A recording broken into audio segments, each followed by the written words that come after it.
नमस्कार साथियों, आप सबका आपके अपने यूट्यूब चैनल पर स्वागत है। तो आप सभी से पहले तो एक रिक्वेस्ट है कि यदि आपने अभी तक हमारे यूट्यूब चैनल को सब्सक्राइब नहीं किया है, तो सब्सक्राइब कर लीजिए। और आज के वीडियो में हम देखने वाले हैं करंट अफ़ेयर्स। करंट अफ़ेयर्स आज का जो करंट अफ़ेयर है, वो देखने वाले हैं 19/3/2026 का। इसलिए आपने अगर आप इस चैनल को सब्सक्राइब नहीं किया है, तो सब्सक्राइब कर लें। और आज का पहला सवाल आपकी स्क्रीन पर ये रहा कि एशिया के सबसे बड़े ट्यूलिप गार्डन का उद्घाटन कहाँ पर किया गया है? लुधियाना में, श्रीनगर में, पुणे में या जयपुर में? तो आप बताएँगे कि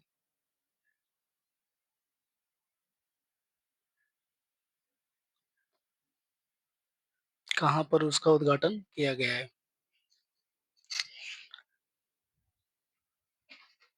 इसका सही आंसर क्या होगा? इसका सही आंसर देख लेते हैं। इसका सही आंसर हो जाएगा श्रीनगर में। इसका सही आंसर क्या हो जाएगा? श्रीनगर में। श्रीनगर में एशिया के सबसे बड़े ट्यूलिप गार्डन का उद्घाटन किया गया है। श्रीनगर का ट्यूलिप गार्डन एशिया का सबसे बड़ा ट्यूलिप गार्डन है। ये वजीर बाज़ार के करीब है। वजीर बाज़ार से करीब 15 किलोमीटर दूर है। 15 किलोमीटर दूर स्थित है। अगर हम बात करते हैं कि ट्यूलिप गार्डन की, तो ट्यूलिप गार्डन श्रीनगर, जम्मू कश्मीर के अंदर स्थित है। जम्मू कश्मीर के अंदर स्थित है, ठीक है? इसका क्षेत्रफल अगर देखा जाए, इसका क्षेत्रफल देखा जाए, तो क्षेत्रफल है इसका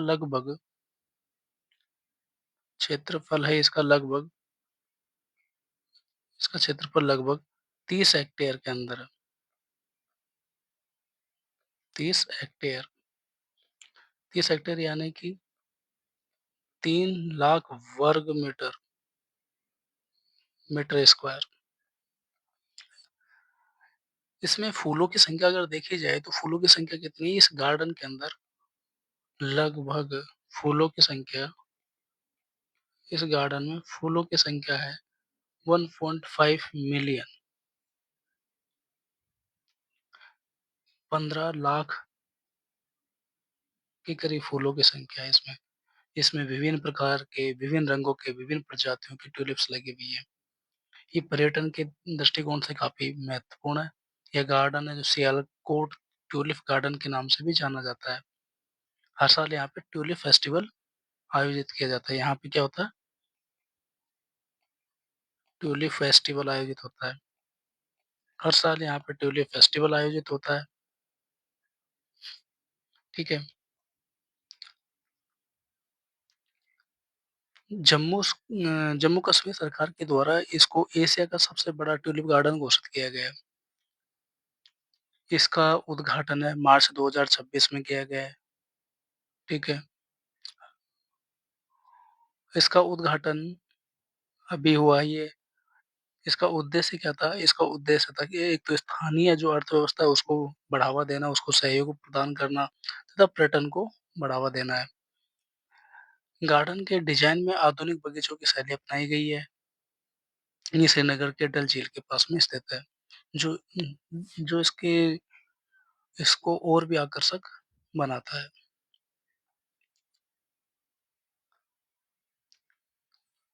चलो ठीक है, अगला सवाल देखते हैं।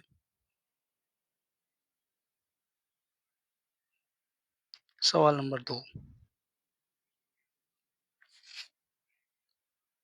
सवाल नंबर 2 है, भारत ट्राइब्स फेस्ट 2026 का उद्घाटन किस शहर में किया गया है? भोपाल, नई दिल्ली, भुवनेश्वर या पुणे? इसका सही आंसर क्या हो जाएगा? इसका सही आंसर हो जाएगा नई दिल्ली में। भारत ट्राई फेस्ट 2026 इसका उद्घाटन कहाँ पे किया गया है? नई दिल्ली में किया गया है। कहाँ पर किया गया? अक्सर ये इंडिया गेट परिसर या राष्ट्रीय संग्रहालय परिसर जैसी प्रमुख सार्वजनिक जगहों में आयोजित किया जाता है।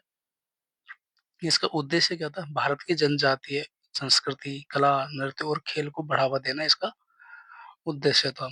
आदिवासी युवाओं को रोजगार और उद्यमिता के अवसर उपलब्ध कराना इसका उद्देश्य था। ये कहाँ पे किया गया? ये हुआ है इंडिया गेट परिसर या राष्ट्रीय संग्रहालय।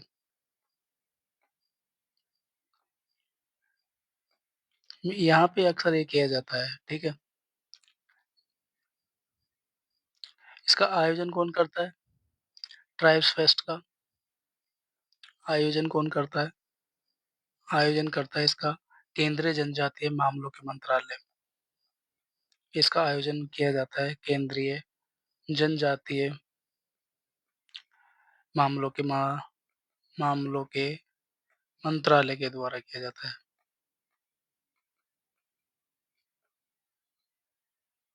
मंत्रालय द्वारा, ठीक है? इसमें विभिन्न राज्यों की जनजातीय झांकियाँ, शिल्प, परिधान और खान-पान प्रदर्शित किए जाते हैं। यह फेस्टिवल आदिवासी समुदाय की पहचान और परंपराओं को संरक्षित करने का एक राष्ट्रीय मंच है। पूरे भारत के आदिवासी कलाकार, कारीगर, खेल खिलाड़ी में हिस्सा लेते हैं, इस फेस्ट में भी हिस्सा लेते हैं। इस कार्यक्रम से क्या होता है ना, सांस्कृतिक आदान-प्रदान और पर्यटन के विकास में योगदान मिलता है। अगला सवाल देखते हैं, सवाल नंबर 3।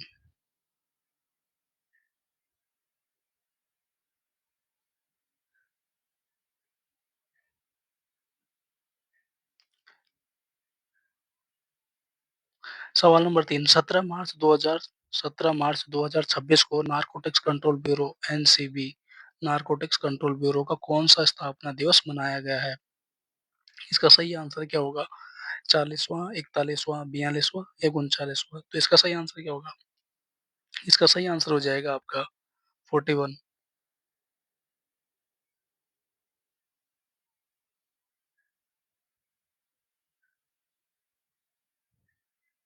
इसका सही आंसर हो जाएगा आपका 41, 41वाँ। तो हम देखते हैं एनसीबी की स्थापना कब की गई? एनसीबी की स्थापना एनसीबी की स्थापना कब की गई? 17 मार्च 17 मार्च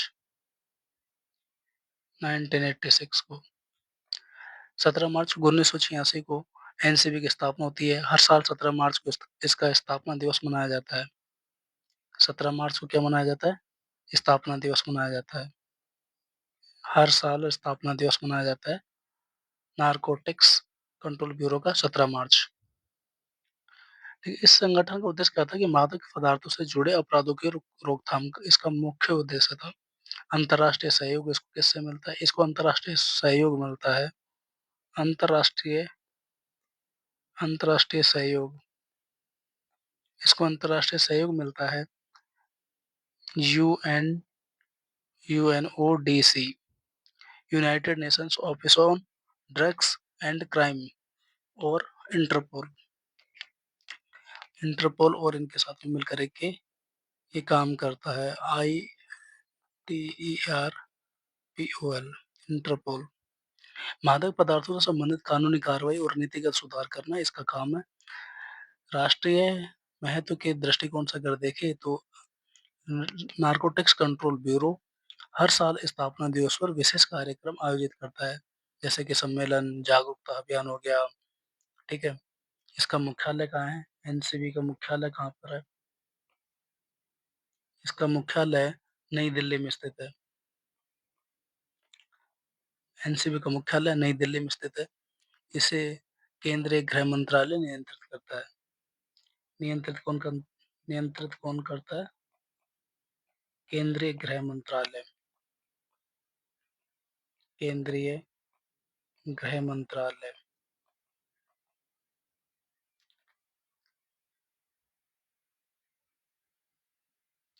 ठीक है? इसका सीधा कंट्रोल किसके हाथों में रहता है? केंद्रीय गृह मंत्रालय किसके हाथों में इसका कंट्रोल रहता है? अगला सवाल देखते हैं। सवाल नंबर 4। सवाल नंबर 4 है कि एक वित्तीय वर्ष में 50 मिलियन टन लौह अयस्क का उत्पादन करने वाली भारत की पहली खनन कंपनी कौन सी बन गई है? ठीक है? Coal India Limited, NMDC limited, SAIL या वेदांता? कौन सी कंपनी है जो 50 मिलियन टन लोहा उत्पन्न करने वाले एक वित्तीय वर्ष में उ इतना उत्पादन करने वाली भारत की पहली कंपनी बन गई है? इसका सही आंसर क्या हो जाएगा? इसका सही आंसर होगा NMDC limited. NMDC limited Bharat की सबसे बड़ी लोहा उत्पादक कंपनी है। इसका जो नाम है वो है NMDC limited, national mineral development corporation. इसका नाम क्या है? National mineral development corporation limited. ठीक है। इसका मुख्यालय कहाँ पर है? इसका मुख्यालय हैदराबाद, हैदराबाद तेलंगाना में। इसका मुख्यालय हैदराबाद तेलंगाना में। ये भारत की सबसे बड़ी लौह अयस्क उत्पादक कंपनी है। इसकी अगर स्थापना की बात करें तो स्थापना कब हुई थी? इसकी स्थापना 1958 में हुई थी। इसकी उत्पादन क्षमता में अगर देखें तो 50 मिलियन वार्षिक लौह अयस्क उत्पादन करने का इसने रिकॉर्ड अभी हाल ही में बनाया है। इसकी प्रमुख खदानें मतलब कहाँ-कहाँ पे इसके खाने हैं, तो ये है प्रमुख खदानें कहाँ-कहाँ पे है? तो बेलगाँव में है, बेलगाँव कर्नाटक के अंदर है। सिंहभूम में, सिंहभूम कहाँ पे है? सिंहभूम झारखंड के अंदर है। किशनगढ़ में है, किशनगढ़ मध्य प्रदेश में, किशनगढ़ मध्य प्रदेश में है। अभी जो उत्पादित अयस्क है, इसका उपयोग कहाँ पे किया जाता है? इसका उपयोग कहाँ पे होता है? उपयोग होता है इसका स्टील उद्योग और इस्पात निर्माण में। स्टील उद्योग और इस्पात निर्माण में, इस्पात निर्माण में इसका उपयोग किया जाता है। ये जो कंपनी है एक PSU public sector undertaking company है। ये कैसी है? एक पीएसयू कंपनी है। पीएसयू क्या होता है? पीएसयू होता है पब्लिक पब्लिक सेक्टर अंडरटेकिंग। ठीक है। चलो अगला सवाल देखते हैं।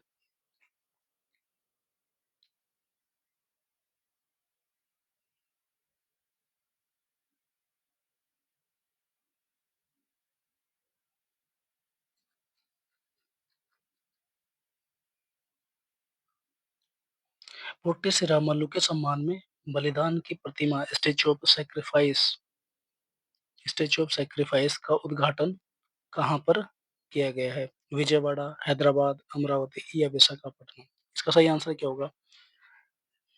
इसका सही आंसर हो जाएगा आपका ऑप्शन सी, अमरावती। पुट्टी श्रीरामल्लु बलिदान की प्रतिमा आंध्र प्रदेश की राजधानी, ये क्या आंध्र प्रदेश की राजधानी कैपिटल है किसकी? कैपिटल आंध्र प्रदेश की, आंध्र प्रदेश आंध्र प्रदेश की क्या राजधानी है? अमरावती, जिसमें पुट्टी श्रीरामल्लु के सम्मान में बलिदान की प्रतिमा का उद्घाटन किया गया है। स्वतंत्रता संग्राम के वीर पुट्टी श्रीरामल्लु को श्रद्धांजलि देना इस प्रतिमा का उद्देश्य था। ठीक है। अगर हम बात करते हैं इस बलिदान की प्रतिमा है, इसकी ऊंचाई कितनी है? कितनी ऊंची है? ये लगभग 40 फीट, लगभग 40 फीट ये ऊंची बनाई गई है। इस प्रतिमा में पुट्टी श्रीरामल्लु की वीरता और बलिदान को प्रदर्शित किया गया है। ये एक राष्ट्रीय स्मारक और पर्यटन स्थल भी बन गया होगा। राष्ट्रीय स्मारक और पर्यटन स्थल भी बन गया है ये। पर्यटन स्थल कहाँ पे की गई थी? ये आंध्र प्रदेश की राजधानी अमरावती के अंदर इसका उद्घाटन किया गया।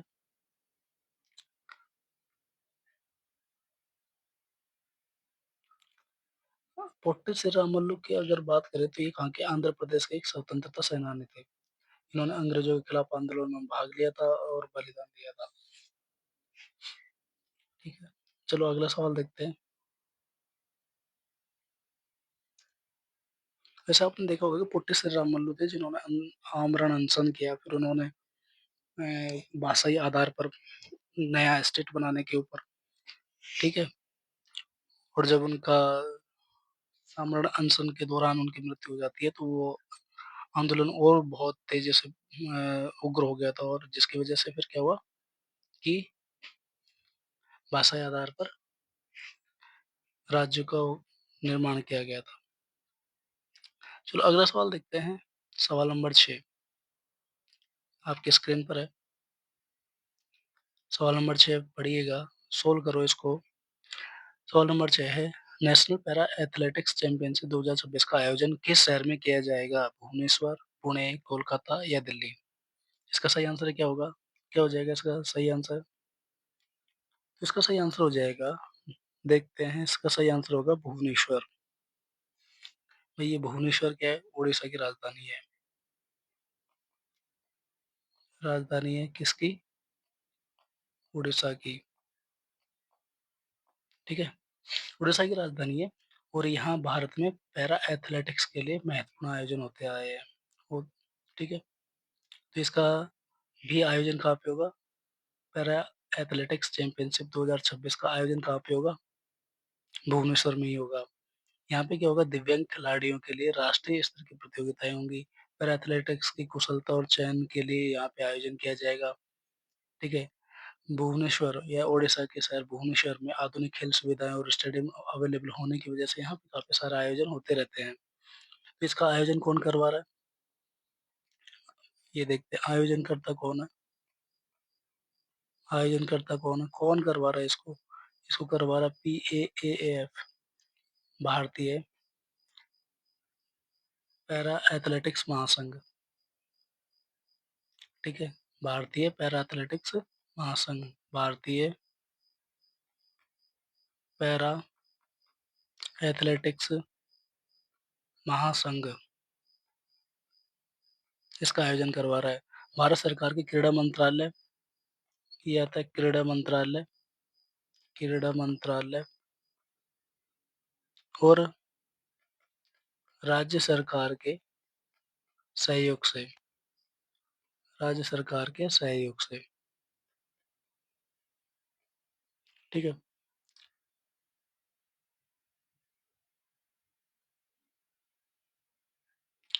अब क्या है ना कि भुवनेश्वर के अंदर पहले भी ऐसे अंतर्राष्ट्रीय पैरा ओलंपिक या अंतर्राष्ट्रीय पैरा खेल आयोजित हो चुके हैं। ये उनकी मेजबानी पहले भी कर चुका है।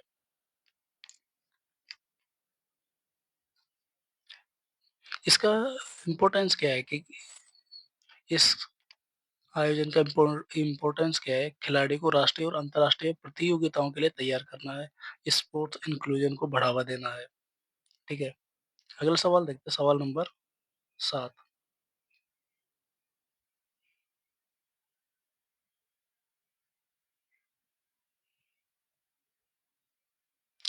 सिटी यूनियन बैंक का प्राथमिक ब्रांड एम्बेसडर किसे नियुक्त किया गया है? सिटी बैंक का। ऑप्शन आपके विराट कोहली, रविंद्र जडेजा, रोहित शर्मा या MS धोनी। क्या होगा इसका सही आंसर? क्या होगा? सिटी यूनियन बैंक का प्राथमिक ब्रांड एम्बेसडर किसका? सिटी यूनियन बैंक का। इसका सही आंसर हो जाएगा रविंद्र जडेजा। रविंद्र जडेजा भारतीय क्रिकेट टीम के ऑलराउंडर है और इनको बनाया गया है सिटी बैंक के ब्रांड एम्बेसडर। रविंद्र जडेजा विशेष रूप से T20 और टेस्ट क्रिकेट में अपने योगदान के लिए प्रसिद्ध है। अब बात करें सिटी बैंक की। City bank, city union bank है वो है चेन्नई में, चेन्नई में स्थित है। ठीक है, स्थापित कब हुआ था ये? स्थापित 1904 में भारत का पुराना बैंक है ये। सेवाएँ क्या खुदरा बैंकिंग, लोन, बचत खाते, डिजिटल बैंकिंग वगैरह ये प्रदान करता है। ब्रांड एम्बेसडर क्या मतलब क्या होता है? ब्रांड की जागरूकता बढ़ाना, युवा एवं खेल प्रेमियों को बैंकिंग उत्पादों की ओर आकर्षित करना है। जडेजा के बारे में देखें तो जडेजा का 2008 से भारतीय टीम में है। भारत के लिए वर्ल्ड कप विजेता टीम के हिस्सा रहे हैं ये। ब्रांडिंग और सामाजिक अभियानों में सक्रिय योगदान देते हैं ये।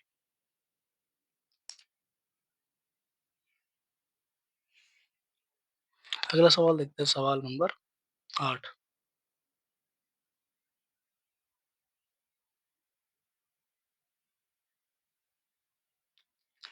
दिव्यांग शक्ति योजना किस राज्य में शुरू की गई है? दिव्यांग शक्ति योजना किस राज्य में शुरू की गई है? ऑप्शन है महाराष्ट्र, आंध्र प्रदेश, केरल, तमिलनाडु। तो कौन से राज्य ने शुरू की है दिव्यांग शक्ति योजना? इसका आंसर देखेंगे। क्या वो सही होगा आंसर है इसका? इसका सही आंसर है आंध्र प्रदेश ने। आंध्र प्रदेश ने दिव्यांग शक्ति योजना शुरू की। दिव्यांग शक्ति योजना भारत के आंध्र प्रदेश राज्य में दिव्यांगों को रोजगार और सशक्तिकरण के लिए लागू की गई है। इसका उद्देश्य क्या है? इसका उद्देश्य क्या है? उद्देश्य है इसका दिव्यांग व्यक्तियों के लिए दिव्यांग व्यक्तियों के लिए रोजगार रोजगार शिक्षा शिक्षा और कौशल विकास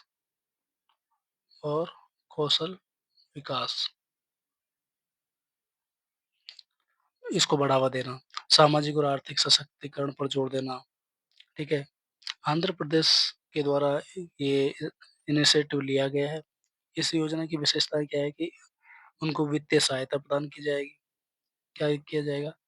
वित्तीय सहायता प्रदान की जाएगी, वित्तीय सहायता दी जाएगी और प्रशिक्षण भी दिया जाएगा। वित्तीय सहायता प्रदान की जाएगी, प्रशिक्षण प्रदान किया जाएगा, विशेष कौशल कार्यक्रम और नौकरियों से जुड़ी पहल इस योजना के अंतर्गत शामिल है। ठीक है। इसकी निगरानी कौन करेगा? निगरानी की जाएगी राज्य राज्य के सामाजिक कल्याण विभाग द्वारा। राज्य के सामाजिक कल्याण विभाग द्वारा राज्य के सामाजिक कल्याण विभाग द्वारा इसका निगरानी किया जाएगा। भारत में दिव्यांगों के लिए केंद्र और राज्य स्तर पर कई योजनाएं और लॉन्च की जा चुकी है, ऑलरेडी चल रही है। आंध्र प्रदेश ने इसे 2026 में शुरू किया, जिससे राज्य में दिव्यांग सशक्तिकरण को नया आयाम मिल सके।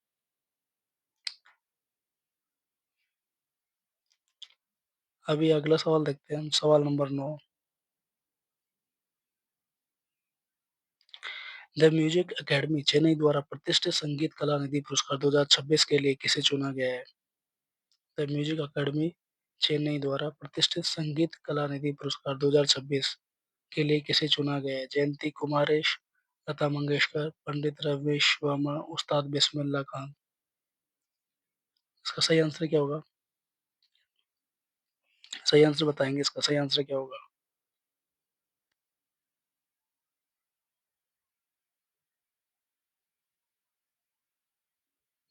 इसका सही आंसर हो जाएगा आपका ऑप्शन ए, जयंती कुमारेश। संगीत कला निधि पुरस्कार दक्षिण भारतीय संगीत इन कर्नाटक से लेके कर्नाटक संगीत में उत्कृष्ट योगदान के लिए दिया जाता है। ठीक है। संगीत कला निधि पुरस्कार कर्नाटक संगीत में कर्नाटक संगीत में उत्कृष्ट योगदान के लिए दिया जाता है। उत्कृष्ट योगदान के लिए दिया जाता है। उत्कृष्ट योगदान के लिए दिया जाता है। किसमें? कर्नाटक संगीत में। कर्नाटक संगीत क्या है? दक्षिण भारतीय संगीत शैली है ये। ठीक है। पुरस्कार का उद्देश्य क्या है? भारतीय शास्त्रीय संगीत में उल्लेखनीय योगदान देने वाले कलाकारों को सम्मानित करना इसका उद्देश्य है। संगीत में श्रेष्ठता और नवाचार को प्रोत्साहित करना है। The mu the music academy ये चेन्नई के द्वारा दिया जाता है और इसकी स्थापना कब हुई है? इसकी स्थापना 1928 में चेन्नई में हुई थी। 1928 में चेन्नई में इसकी स्थापना होती है। इसका उद्देश्य क्या है? भारतीय शास्त्रीय संगीत के संरक्षण, शिक्षा और प्रदर्शन को बढ़ावा देना। ठीक है? इसका उद्देश्य क्या था? भारतीय शास्त्रीय संगीत के संरक्षण देना, शिक्षा और प्रदर्शन को बढ़ावा देना। यह पुरस्कार भारतीय शास्त्रीय संगीत में उच्चतम सम्मान माना जाता है। कौन-सा? संगीत कला निधि पुरस्कार 2026 और ये किसको मिला है? जयंती कुमार इसको मिला है। संगीत कला निधि पुरस्कार 2026 जयंती कुमार इसको मिला है। जयंती कुमार कौन थे? जयंती कुमार इस कर्नाटक संगीत में प्रमुख गायिका है, संगीतज्ञ है। शास्त्रीय संगीत के प्रशिक्षण और प्रदर्शन में योगदान के लिए प्रसिद्ध है। इसलिए इनको 2026 में संगीत कला निधि पुरस्कार से सम्मानित किया गया है। इससे पहले लता मंगेशकर को, उस्ताद बिस्मिल्लाह खान जैसे दिग्गज कलाकारों को भी ये पुरस्कार दिया जा चुका है। और इस पुरस्कार के वितरण के लिए पुरस्कार समारोह जो है आमतौर पर चेन्नई में ही आयोजित किया जाता है। चेन्नई में आयोजित संगीत महोत्सव में इसको आयोजित किया जाता है। अगला सवाल देखते हैं। सवाल नंबर 10। सवाल नंबर 10। वैश्विक पुनर्चक्रण दिवस हर साल किस दिन मनाया जाता है? वैश्विक पुनर्चक्रण दिवस। वैश्विक पुनर्चक्रण दिवस हर साल किस दिन मनाया जाता है? 17 मार्च, 18 मार्च, 15 मार्च या 16 मार्च? इसका सही आंसर क्या होगा? इसका सही आंसर क्या होगा? वैश्विक पुनर्चक्रण दिवस कब मनाया जाता है? तो वैश्विक पुनर्चक्रण दिवस मनाया जाता है हर साल 18 मार्च को मनाया जाता है। 18 मार्च को हर साल वैश्विक पुनर्चक्रण दिवस मनाया जाता है ताकि पुनर्चक्रण और अपशिष्ट प्रबंधन के महत्व को बढ़ावा दिया जा सके। तो हर साल 18 मार्च को क्या मनाया जाता है? वैश्विक पुनर्चक्रण दिवस मनाया जाता है। पुनर्चक्रण और कचरा प्रबंधन को बढ़ावा देना इसका उद्देश्य है। पर्यावरण संरक्षण और सस्टेनेबल जो जीवन शैली है उसको प्रोत्साहित करना इसका उद्देश्य है। हम बात करें इसकी स्थापना की, तो ये कब से शुरू किया गया? 2018 से इसको शुरू किया गया है। संस्था कौन-सी है? ग्लोबल रिसाइक्लिंग फाउंडेशन के द्वारा ये इस यह दिवस विश्व स्तर पर पुनर्चक्रण की जागरूकता फैलाने के लिए मनाया जाता है।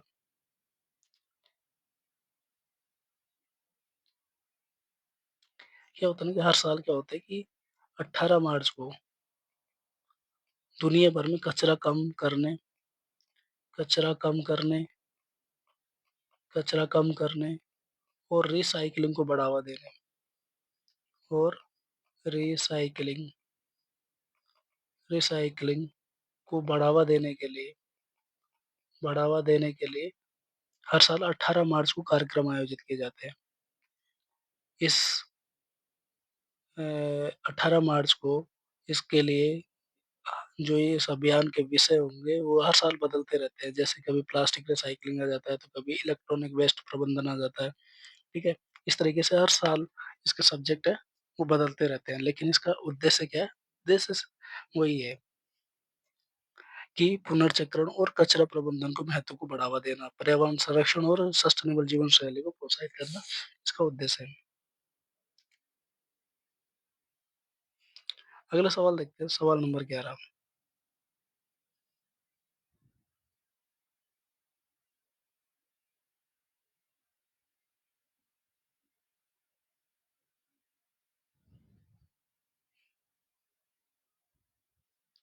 सवाल नंबर 11 उत्तराखंड सरकार ने 4 धाम यात्रा के दौरान रियल टाइम हेल्थ मॉनिटरिंग के लिए कौन-सा पोर्टल शुरू किया है? ई धाम हेल्थ, ई स्वास्थ्य धाम पोर्टल, हेल्थ गंगा पोर्टल, यात्रा स्वास्थ्य पोर्टल। तो उत्तराखंड सरकार ने कौन-सा portal real time health monitoring portal शुरू किया है? क्या होगा इसका सही आंसर क्या होगा? तो इसका सही आंसर होगा ई स्वास्थ्य धाम पोर्टल, ऑप्शन बी। ई स्वास्थ्य धाम पोर्टल उत्तराखंड सरकार के द्वारा लॉन्च किया गया है। अभी चार धाम यात्रा है। चार धाम यात्रा के दौरान तीर्थयात्रियों की स्वास्थ्य सुरक्षा को और मॉनिटरिंग के लिए ये स्वास्थ्य धाम पोर्टल लॉन्च किया गया है। इसका उद्देश्य क्या है? उद्देश्य चार धाम यात्रा के दौरान तीर्थयात्रियों की स्वास्थ्य स्थिति और आपातकालीन सहायता को वास्तविक समय में मॉनिटर करना, स्वास्थ्य सेवा में टेक्नोलॉजी आधारित निगरानी लाना, ठीक।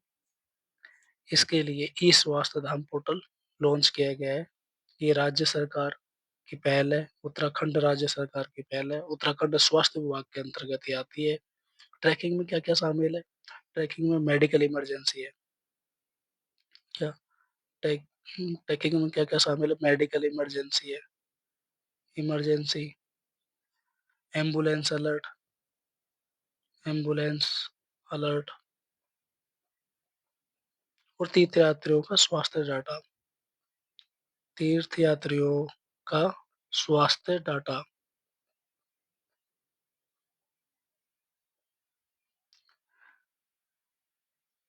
ये चार धाम यात्रा उत्तराखंड में यमुना, गंगा और अलकनंदा नदी क्षेत्र में फैली हुई यात्रियों की सुरक्षा और स्वास्थ्य प्रबंधन के लिए डिजिटल प्लेटफॉर्म का पहला प्रयास है उत्तराखंड सरकार के द्वारा। अगला सवाल देखते हैं, सवाल नंबर 12।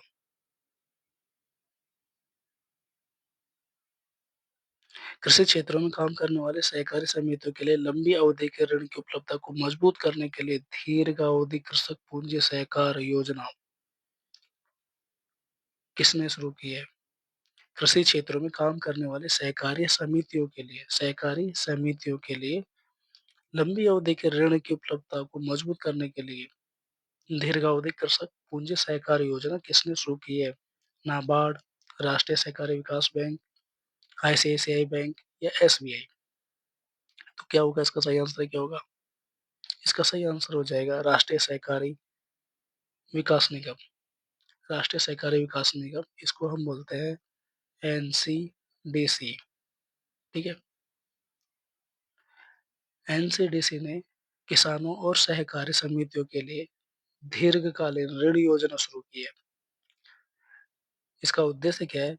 इसका उद्देश्य है कि कृषि सहकारी समितियों के लिए दीर्घकालिक पूंजी उपलब्ध करवाना है ताकि उनकी वित्तीय स्थिति मजबूत हो सके और सदस्य किसानों को ऋण उपलब्ध हो सके। क्या? दीर्घकालिक पूंजी उपलब्ध कराना जिससे वित्तीय स्थिति मजबूत हो सके और सदस्य किसानों को ऋण उपलब्ध हो सके। सहकारी समितियों के वित्तीय स्वास्थ्य और क्षमता निर्माण पर ध्यान देना, ठीक है, ये इसका उद्देश्य है। हम बात करते हैं राष्ट्रीय सहकारी विकास निगम की, तो इसकी स्थापना होती है 1963 में। स्थापना 1963 में होती है। मुख्यालय कहाँ पर है इसका? इसका मुख्यालय है नई दिल्ली के अंदर। मुख्यालय कहाँ पे है? नई दिल्ली में है।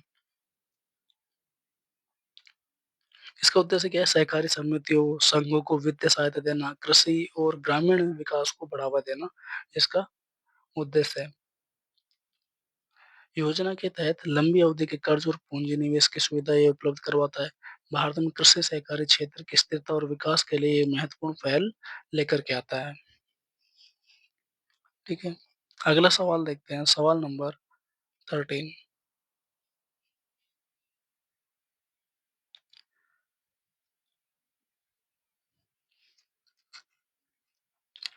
सवाल नंबर 13। हाल ही में किस देश को हाल ही में किस देश का मेट्रो नेटवर्क दुनिया का तीसरा सबसे बड़ा मेट्रो नेटवर्क बन गया है? दुनिया का तीसरा सबसे बड़ा मेट्रो नेटवर्क बन गया है। तो कौन सा आंसर होगा इसका? अमेरिका, चीन, भारत या जापान? क्या होगा इसका सही आंसर क्या होगा? इसका सही आंसर हो जाएगा हमारा प्यारा भारत। भारत का मेट्रो नेटवर्क इतना तेजी से बढ़ रहा है कि वो दुनिया का तीसरा सबसे बड़ा मेट्रो नेटवर्क बन चुका है। ठीक है। देश के शहरी परिवहन को आधुनिक बनाने की दिशा में तेजी से विस्तार है। प्रमुख शहर कौन-कौन से जहाँ पर मेट्रो की सुविधाएँ उपलब्ध है? जैसे दिल्ली, मुंबई, कोलकाता, बेंगलुरु, चेन्नई आदि में ये लोकप्रिय रूप से चल रहा है। कुल लंबाई है 800 किलोमीटर से अधिक की, 800 किलोमीटर से अधिक का मेट्रो नेटवर्क है। ठीक है। जिससे दुनिया का तीसरी सबसे बड़ा नेटवर्क बन गया है। तो पहले नंबर पे कौन आता है? पहले नंबर पे है चीन। चीन सबसे बड़ा सबसे लंबा नेटवर्क है चीन का। सबसे लंबा सबसे लंबा network, metro network, metro network किसका है? चीन का है। इसका कितना है? इसकी टोटल लंबाई लगभग 5000 प्लस किलोमीटर है। ठीक है। दूसरे नंबर पे कौन आता है? दूसरे नंबर पे आता है यूएसए। यूएसए इसमें न्यूयॉर्क, न्यूयॉर्क सहित है, ये दूसरे नंबर पे आता है। ठीक है। तीसरे नंबर पे आता है भारत, हमारा प्यारा भारत।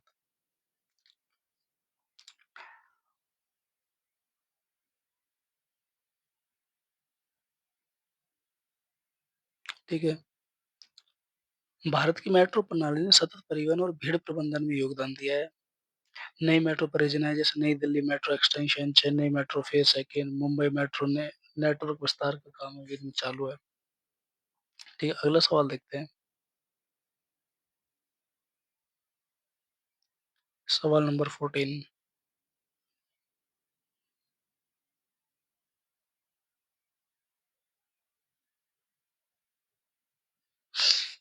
संविधान का कौन सा अनुच्छेद राज्यों को वित्तीय आपातकाल की घोषणा करने का अधिकार देता है? ये आपका आ गया इमरजेंसी वाले उसमें से 200 352 से 360, आर्टिकल 352 से 360। राज्यों को वित्तीय आपातकाल की घोषणा करने का अधिकार कौन सा आर्टिकल देता है? अनुच्छेद 352, अनुच्छेद 356, अनुच्छेद 360 या अनुच्छेद 365?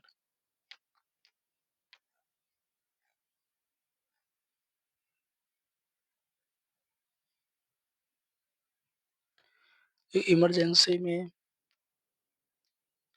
वित्तीय आपातकाल की घोषणा का अधिकार देता है, तो इसका सही आंसर क्या होगा?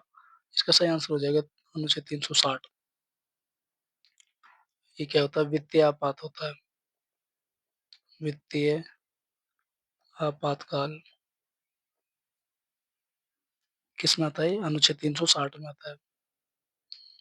ऑप्शन सी इसका सही आंसर हो जाएगा। अगला सवाल देखते हैं, सवाल नंबर 15, और ये लास्ट सवाल होगा आज का।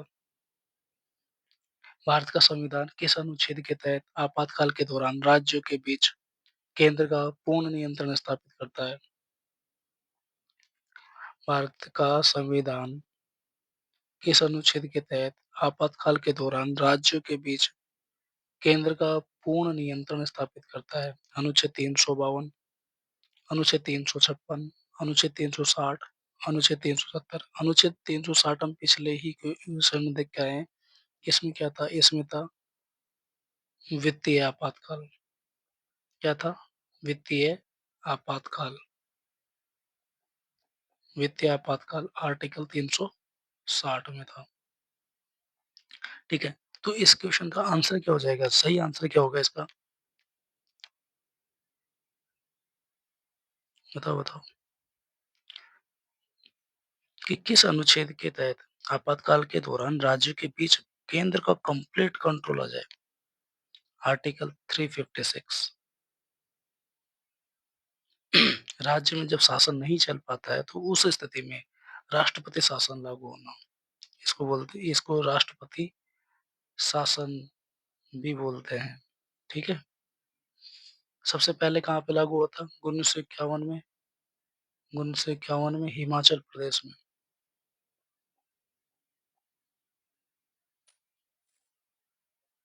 ठीक है। तो आपातकाल आता है आपका आर्टिकल 352 से 360 तक। ठीक है। ये था आज का आखिरी क्वेश्चन। आप सबसे एक रिक्वेस्ट है कि यदि आपने अभी तक हमारे यूट्यूब चैनल को सब्सक्राइब नहीं किया है तो सब्सक्राइब करें और लाइक करें, शेयर करें। सब्सक्राइब करना नहीं भूलें। Don't forget to subscribe the YouTube channel. ठीक है। आप सबका बहुत बहुत धन्यवाद।